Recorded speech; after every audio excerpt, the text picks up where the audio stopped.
The locals call this Woden's Pool, after the Germanic pagan god who was credited with creating earth, sky, man and woman. The water is the source of the river Lipp, which flows from the spa town of Bad Lippspringe into the Rhine and the industrial areas of the Ruhr Valley.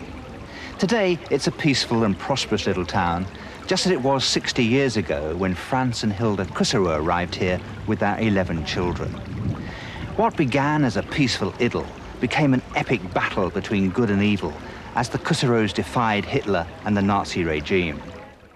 Franz and Hilda Kusserow were married in 1911, 3 years before the Great War that traumatized Europe. Franz Kusserow fought for his country, but his life and beliefs were transformed. The Kusserow story has been lovingly chronicled by the eldest of the 11 children, Anne-Marie, now aged 78.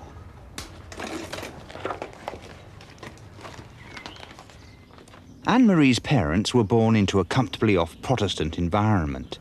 But the First World War and a chance meeting with a Jehovah's Witness dramatically changed their lives. Franz, a post office clerk, and Hilda, a former schoolteacher, became full-time missionaries for the International Bible Students Association. They came to this house on the outskirts of Bad Lippspringe to set up congregations in North Westphalia.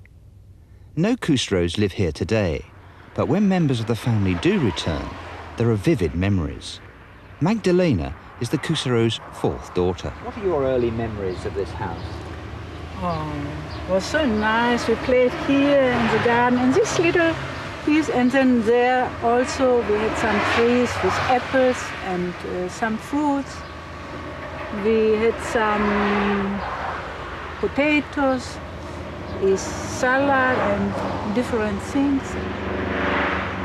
We played, we danced together, and then they took some flowers, they make a ring on the head.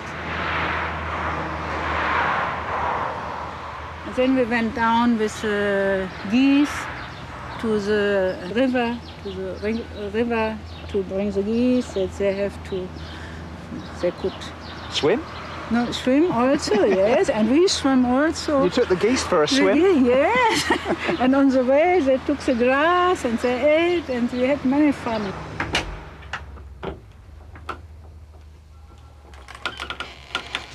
Oh, hier war ich lange nicht mehr gewesen. Yes, you like your head. Ich glaube 39 Jahre war das sicher. Die Tür war auch größer, glaube ich.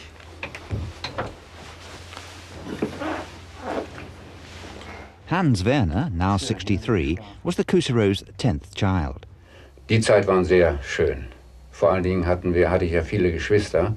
Es war sehr schön, auch bis auf die Schule, das war natürlich schlecht, aber bis ich zur Schule ging, war das sehr schön gewesen. Every day when children went to school, they thought in advance, what will happen today? What will happen today? Wir standhaft waren, wie wir die Fahne nicht grüßten, wie wir kein Heil Hitler sagten und da in Verbindung damit im Gegensatz zu den anderen Schulkindern handelten.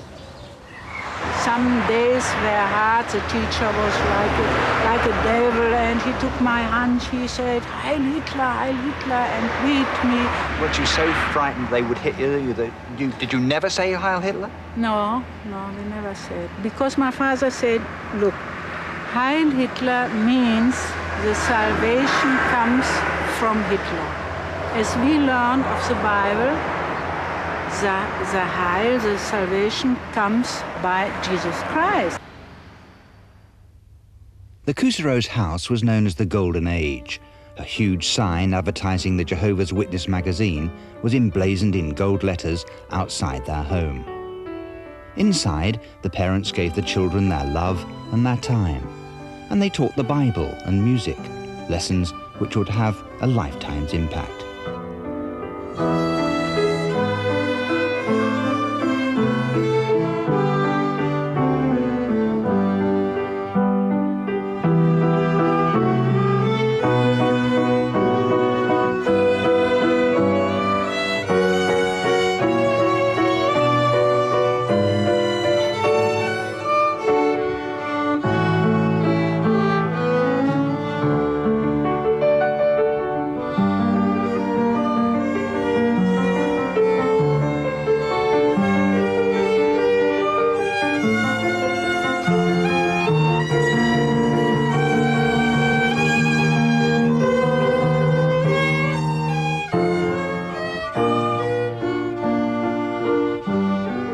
Cousereaus, then and now, firmly believed the creed of the Jehovah's Witnesses, that our world, now influenced by Satan, will soon be transformed into the 1,000-year reign of Christ promised in the Bible.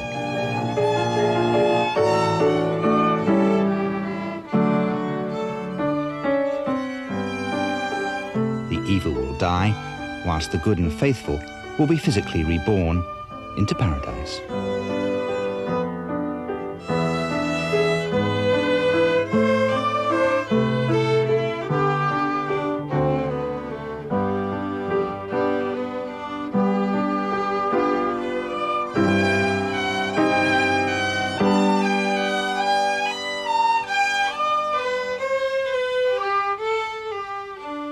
I was from morning to the evening visiting people who like to know what the Bible says about preaching work or missionary work. They like to receive me. Much of the literature distributed by the Cousereaus came from the Witnesses' headquarters in New York. In Germany, the Witnesses were a very small sect of just 20,000 people, and yet Hitler saw the movement as a rival ideology to the Nazis. So he set out to seize their literature and wreck the organization. So where were the books and the literature? Where was it Here hidden? also, from there. Here. Under the stairs? Yes, da, from there, and also Up here. upstairs. And how many times did the police come to the house? Oh, many, many times. And they hid them here? Hier, yes. Hier waren die Steine. Hier war Boot. Or under the eaves? Yeah, on the roofs. And then the books here 10 meters lang, hier 10 Meter, und die Bücher rein. Und dann haben wir die Steine reingelegt und Spinnweben rüber getan, hier. Und hier war ein Balken und nochmal ein Balken, muss man ganz vorsichtig gehen. They came, how many times did you say? 18 times. 16, 17, 18 And they always searched in this area?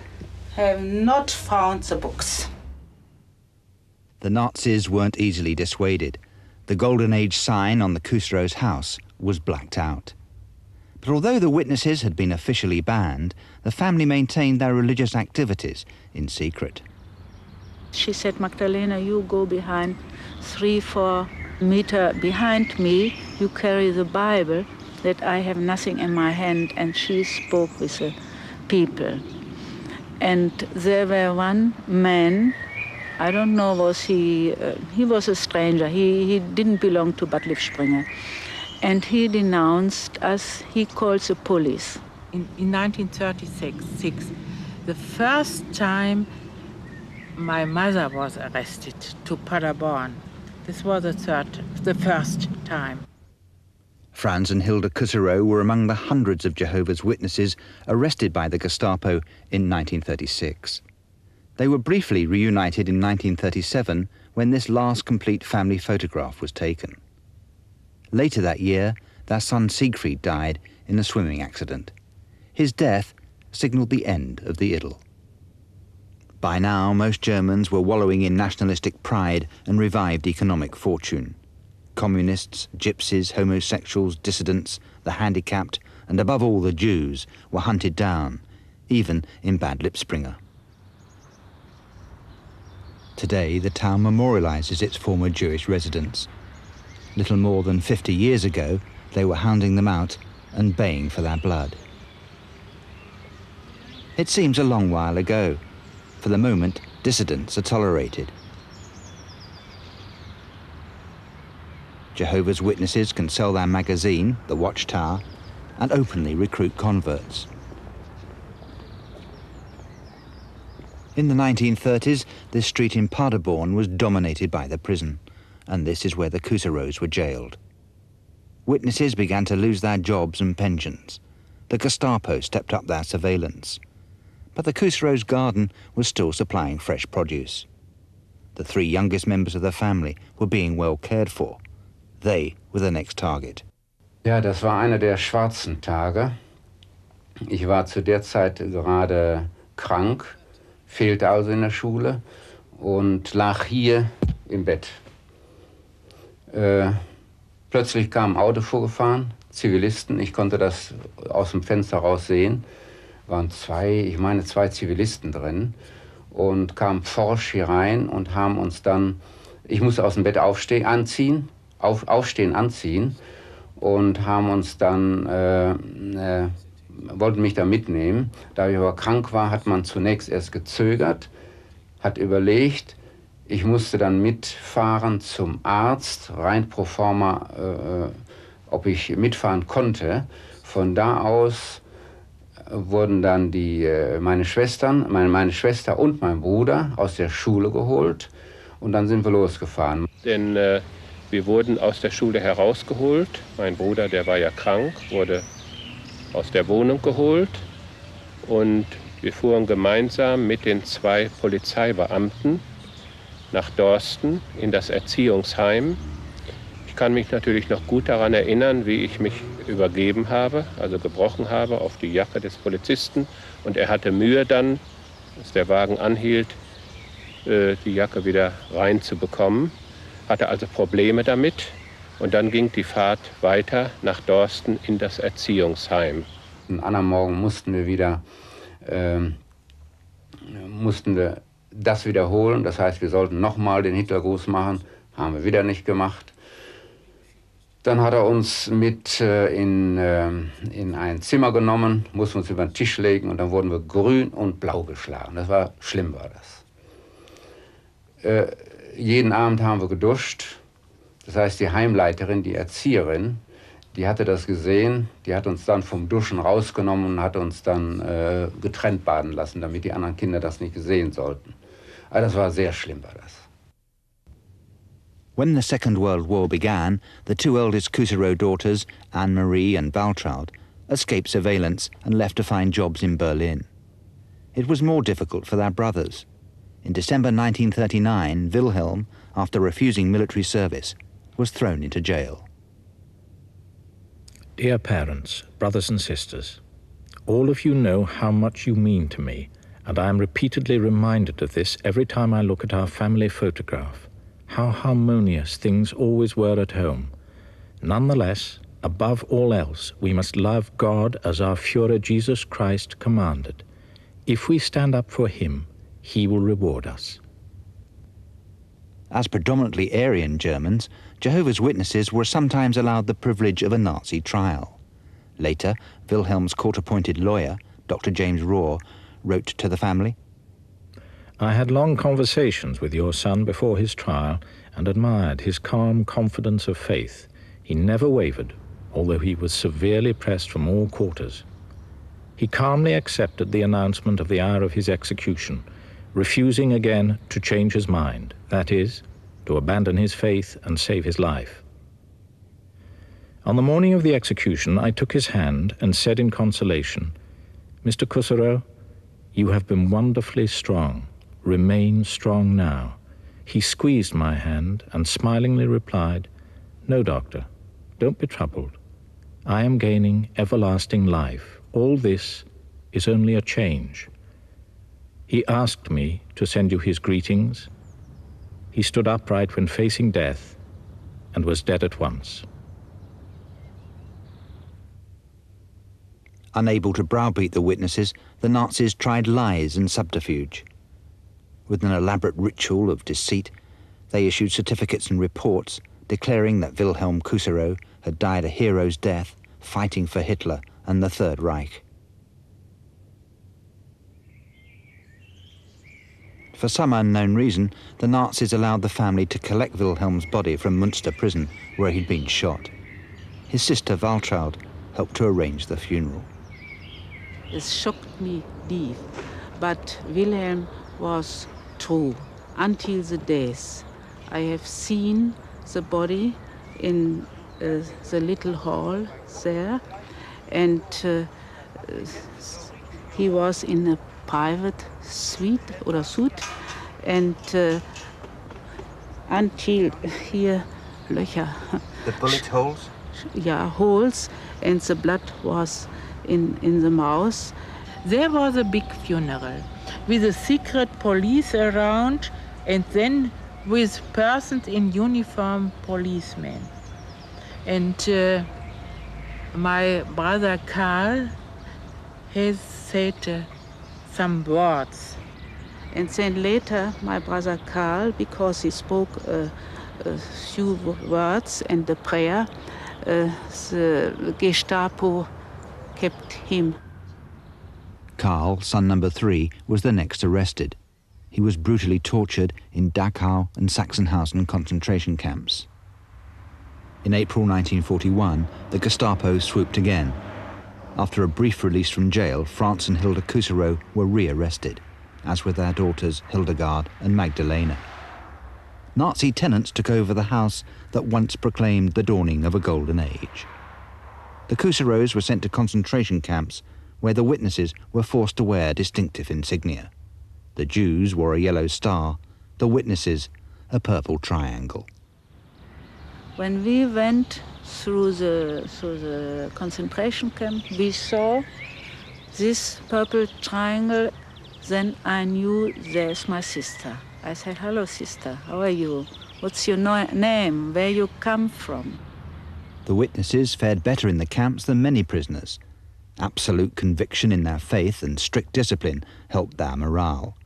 Soon, Magdalena was joined at Ravensbrück by her mother and her sister, Hildegard. I saw my mother. I was so happy, and she told me everything. She was happy, and it was really good because I had swollen arms. I couldn't walk. I couldn't dress myself because of this sickness. It was rheuma or something. And my mother, she dressed me. She made my hair. Despite the evil and hardship at Ravensbrück, Frau Kuserow kept her faith. Her son Wilhelm had given his life for the faith, and younger brother Wolfgang, when called for military service, showed true Kuserow defiance. I was brought up as one of Jehovah's Witnesses according to God's word contained in the Holy Scriptures. The greatest and most holy law he gave mankind is, "You shall love your God above all else and your neighbor as yourself." Other commandments read, "You must not kill." Did our Creator have all this written down for the trees? Just as Jesus Christ and his disciples were persecuted, so are God's people also persecuted today. I know for sure that if Jesus Christ were to live on earth today, he would be persecuted just as he was then. Wolfgang was beheaded on March the 28th, 1942. The night before, he wrote, "My dear parents and my dear brothers and sisters, I shall leave you as your third son and brother early in the morning. Be not sad. The time will come when we shall be together again. Those who sow with tears will reap with joy." In James chapter 1, verse 12, it says, "Blessed is the man that endures temptation, for when he is tried, he shall receive the crown of life, which Jehovah has promised to them that love him. In this faith and in this conviction I go from you, your son and brother, Wolfgang."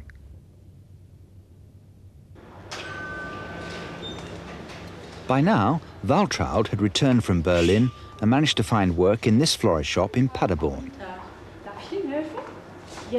She was ordered to greet customers with the Heil Hitler salutation. She refused. Ist die auch sehr schön? Oh ja, ich würde gern die. After being given 8 days to change her mind, she still refused and was arrested and imprisoned in Paderborn and told to make ammunition. I cannot walk for the war. This I cannot walk, this for the war. My brother is killed, is shot. My other brother is beheaded. My 3 sisters, little ones, the Gestapo have kept there. And my other brother in concentration camp, my mother in concentration camp, my 2 sisters, and also my father in prison. No, I cannot make that. By 1944, just one member of the Kuserow family was free, Anne-Marie, who was still in Berlin. Every week I had with me in my apartment some persons to have a Bible study. And therefore I was arrested. There must be a person who has observed us. The Nazis had rounded up every single member of the family. Some were dead, and the future for the rest uncertain. Yet they had a lifeline. Unlike all other prisoners, Jehovah's Witnesses could secure their release simply by signing a declaration that they'd abandoned their faith. Of the thousands arrested, only a handful did so. I was not ready to sign. I thought I have think over my parents, my little children. I mean my brothers and my sisters. They are so faithful, so obedient. Although we all were separated, we were all separated. And when I now am free, what should I do? My conscience, I have thought it over. It is impossible to be unfaithful. How could I sign that I am not a witness? How could I leave my faith? Never, never, never. In April 1945, Ravensbrück concentration camp was liberated. Hilda Kusserow and her daughters were released. Imprisonment had strengthened their faith, and morally the witnesses had defeated the Nazis. Hilda was reunited with her husband, and with the surviving members of the family, rebuilt their lives. Although they never returned to their Golden Age home, they always remained faithful Jehovah's Witnesses. They were back in a Germany where the Protestant and Catholic churches were still the predominant religious groups. Despite rebellion and martyrdom by some believers, most church leaders had bowed the knee to the Nazis. Hitler, confirmed a Catholic, was never excommunicated. The church was silent, whilst millions of Jews and others died. Among the organized Christian religions in Germany, it was only the Jehovah's Witnesses who refused any compromise at all with Hitler and the Nazis. Like the first Christians, they too were reviled and ridiculed, and they were martyred. Among the millions who perished in the Holocaust, there were some 5,000 Jehovah's Witnesses, and yet those who survived still proclaimed, there is a purpose to all this. There is a God.